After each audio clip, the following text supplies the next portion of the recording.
अपने पसंदीदा show serial गुम है किसी के प्यार में के न्यू लेटेस्ट अपडेट सबसे पहले पाने के लिए हमारे चैनल को सब्सक्राइब करें। आज के एपिसोड की शुरुआत में सवी और नील आपस में झगड़ा करते हुए दिखाई दे रहे हैं, जहां सवी नील को साफ तौर पर मना कर देती है कि आप वहां बिल्कुल नहीं जाएंगे। नील जिद पर अड़ जाता है कि नील सवी से कहता है कि मैं वहां पर जाऊंगा, मैं आपके लिए या रिद्धि के लिए नहीं जाना चाहता, बल्कि मैं अपनी पत्नी तेजस्विनी के कातिल के बारे में जानना चाहता हूँ। मैं भी जानना चाहता हूँ कि वहाँ पर मेरी पत्नी का कातिल कौन है। तभी सभी कहती है कि ये कोई गुड्डे गुड़िया का खेल नहीं है, मैंने ट्रेनिंग लिया हुआ है, आपने कोई ट्रेनिंग नहीं लिया है। तभी नील कहता है, मैडम अपनों के लिए ट्रेनिंग की जरूरत नहीं होती, बल्कि हौसलों की जरूरत होती है। तभी वहाँ पर यश आ जाता है और यश नील को देखकर परेशान हो जाता है और कसकर गले लगा लेता है। यश कहता है, भैया सभी मैडम सही कह रही है, आप वहाँ बिल्कुल नहीं जाएंगे, वे लोग बहुत खतरनाक हैं। तभी नील कहता है कि तुम्हें मेरा एड्रेस कैसे पता चला। यश कहता है कि मैंने आपके नंबर को ट्रेस किया। सभी साफ तौर पर नील से जाने को मना करती है, लेकिन नील नहीं मानता। फिर दोनों मराठी गेटअप में आते हैं। तभी सभी के सर से पल्ला गिर जाता है और नील बड़े प्यार से उसके पल्लू को उसके सर पर रखता है। दोनों एक दूसरे को देखते हैं। सभी और नील वहाँ से चल पड़ते हैं। थोड़ी दूर जाने के बाद सभी को वहाँ एक दरवाज़ा दिखाई देता है, जिस पर चौक का मार्क बना हुआ होता है। सभी कहती है, हो न हो इसी के अंदर रिद्धि है। तभी नील कहता है, चलिए हम लोग चलते हैं और दरवाज़ा पीटते हैं। सभी मना कर देती है और कहती है, पहले हाथ मुंह धोकर आइए, फिर हम लोग इस मिशन पर निकलेंगे। नील कहता है, ये क्या बेवकूफ़ी है।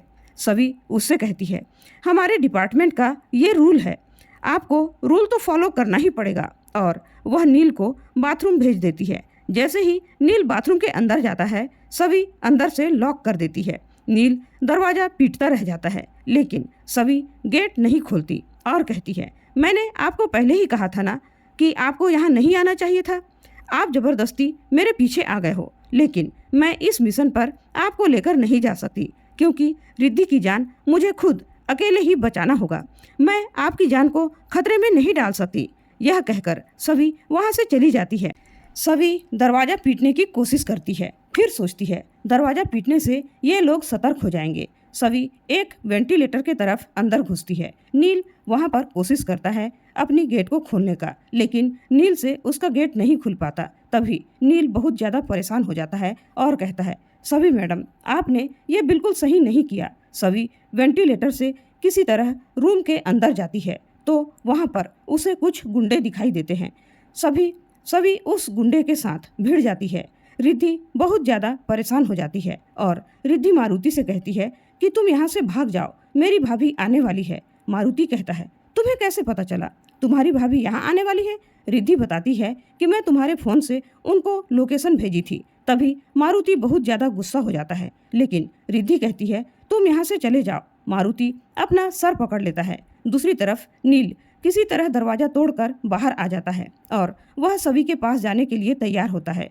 सभी उधर गुंडों के साथ लड़ाई कर रही होती है। 2-4 गुंडों से उसकी भिड़ंत होती है, लेकिन सबको सभी मार कर नीचे गिरा देती है। दूसरी तरफ मारुति रिद्धि से कहता है कि तुम मुझे क्यों भगाना चाह रही हो। तभी रिद्धि कुछ नहीं बोलती और कहती है, मैं नहीं चाहती कि तुम जेल जाओ। मारुति काफ़ी ज़्यादा भावुक हो जाता है उसकी बातों को सुनकर, और मारुति समझ जाता है कि रिद्धि मुझे पसंद करने लगी है। मारुति रिद्धि को जाकर गले से लगा लेता है और रिद्धि भी मारुति को गले से लगा लेती है। दोनों को एहसास हो जाता है कि हम दोनों एक दूसरे से प्यार कर बैठे हैं। तभी रिद्धि कहती है कि मेरी भाभी आ ही रही होगी, तुम यहाँ से जल्दी से चले जाओ। और रिद्धि मारुति को वहाँ से भगा देती है। सभी रिद्धि के पास पहुँचती है और रिद्धि को देखकर गले से लगा लेती है और पूछती है कि तुम ठीक तो हो न रिद्धि, और काफ़ी ज़्यादा इमोशनल हो जाती है। लेकिन रिद्धि अपने मन में सोचती है कि भाभी क्या ये प्यार आपका सचमुच मेरे लिए है, या जो मारुति कह रहा था वो सही है। तभी सभी मारुति को पकड़ने के लिए दौड़ती है, लेकिन रिद्धि उसे पकड़ लेती है और कहती है, भाभी प्लीज़ आप मुझे छोड़कर यहाँ से मत जाओ, मुझे काफ़ी ज़्यादा डर लग रहा है। वह खुद को बचाने की कोशिश नहीं करती बल्कि मारुति को बचाने की कोशिश करती है।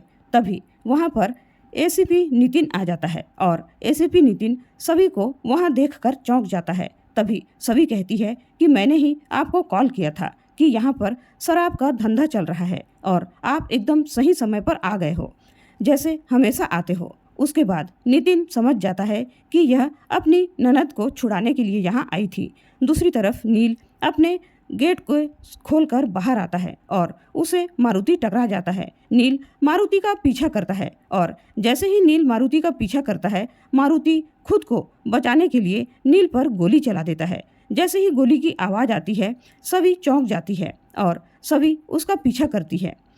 रिद्धि को भी काफ़ी टेंशन हो जाता है मारुति को लेकर और दोनों वहाँ पर जब पहुँचते हैं तो देखते हैं नील बेहोश गिरा हुआ होता है। तभी सभी जाकर देखती है तो गोली नील के बाजू को छू कर निकली हुई होती है और सभी चिंता व्यक्त करती है और नील से कहती है, जब मैंने आपको मना किया था तो आप क्यों आए? नील कहता है, मुझे तो लगा मैं मर गया, मैं बचा हुआ हूँ क्या? तभी सभी वहाँ पर एक कपड़े से उसके बाजू को बांधती है और रिद्धि यह सारी चीज़ों को देखकर मारुति की बातें याद करती है। मारुति ने कहा था कि तुम्हारी भाभी इस डॉक्टर के साथ रंगरेलियां मना रही है और उसे मारुति की बात सही लगने लगती है। उसे मारुति की सारी बातें याद आती है। रिद्धि मारुति के लिए काफ़ी ज़्यादा भावुक हो जाती है। दूसरी तरफ नील को इस तरीके से देखकर वहाँ पर यश भी आ जाता है। रिद्धि को सभी गले से लगा लेती है और सभी लोग साथ में गाड़ी से घर की ओर निकल जाते हैं। सभी नील को थैंक यू बोलती है और बहुत ही प्यार भरे नज़र से नील को देखती है कि नील ने मेरे लिए बहुत कुछ किया है। वहीं पर यश आता है और यश भी अपनी चिंता नील के लिए व्यक्त करता है। सभी और नील को देखकर रिद्धि काफ़ी ज़्यादा अंदर से गुस्सा होने लगती है। नील कहता है कि रिद्धि को छुड़ाने के बाद मुझे भी चैन की सांस आई है, मैं भी काफ़ी ज़्यादा खुश हूँ रिद्धि को देखकर। यह बात सुनकर सभी काफ़ी ज़्यादा भावुक हो जाती है। दूसरी ओर गाड़ी में रिद्धि, नील, सभी और यश जा रहे होते हैं। तभी सभी कहती है, अभी तो आप बहुत ज़्यादा मजबूत दिख रहे हो, लेकिन तब तो आप डर से ऐसा लग रहा था जैसे छोटे बच्चे बने हुए हो। तभी नील और सभी में छोटी मोटी नोक झोंक हो जाती है। नील कहता है, मैडम अगर आप चुप रहेंगी तो मुझे ज़्यादा शांति मिलेगी, क्योंकि आपकी बातें मेरे कान में जाकर चुभ रही है। इन दोनों की नोकझोंक को देखकर रिद्धि परेशान हो जाती है।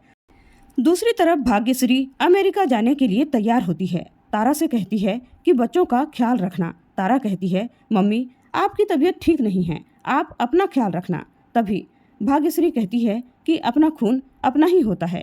सभी को पता था कि मैं यूएस जाने वाली हूँ, लेकिन अभी तक वह नहीं आई। दूसरी तरफ नील सभी को उसके घर पहुंचाता है और रिद्धि के मिल जाने की खुशी जाहिर करता है, लेकिन सभी कहती है कि आप अपना इलाज करवा लेना। तभी रिद्धि और नील और सभी को देखकर काफ़ी ज़्यादा गुस्से में होती है। नील की परवाह करते हुए देखकर रिद्धि को फिर से मारुति की बातें याद आ जाती है।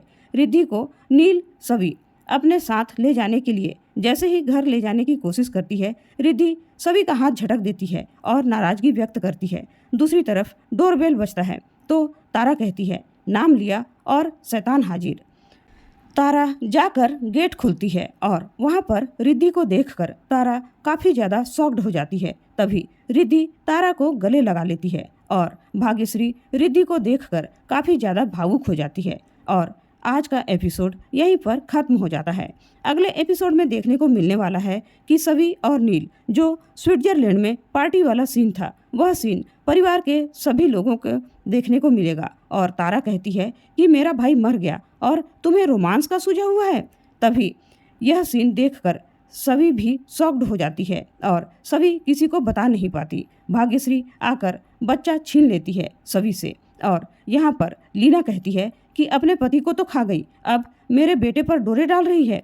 वहाँ पर काफ़ी ज़्यादा इमोशनल सभी हो जाती है और नील भी ये सारी बातें सुनकर शॉक्ड हो जाता है। भाग्यश्री भी अपना रूप दिखाती है और दोनों बच्चे सभी से अलग कर देती है। सभी गिड़गिड़ाती रह जाती है, लेकिन भाग्यश्री उसे नहीं देती। सभी कहती है, मम्मी जी मेरे बच्चों को मुझसे दूर मत करो। और आज का एपिसोड आपको कैसा लगा प्लीज़ कमेंट करके ज़रूर बताएगा और बने रहिए सीरियल गुम है किसी के प्यार में।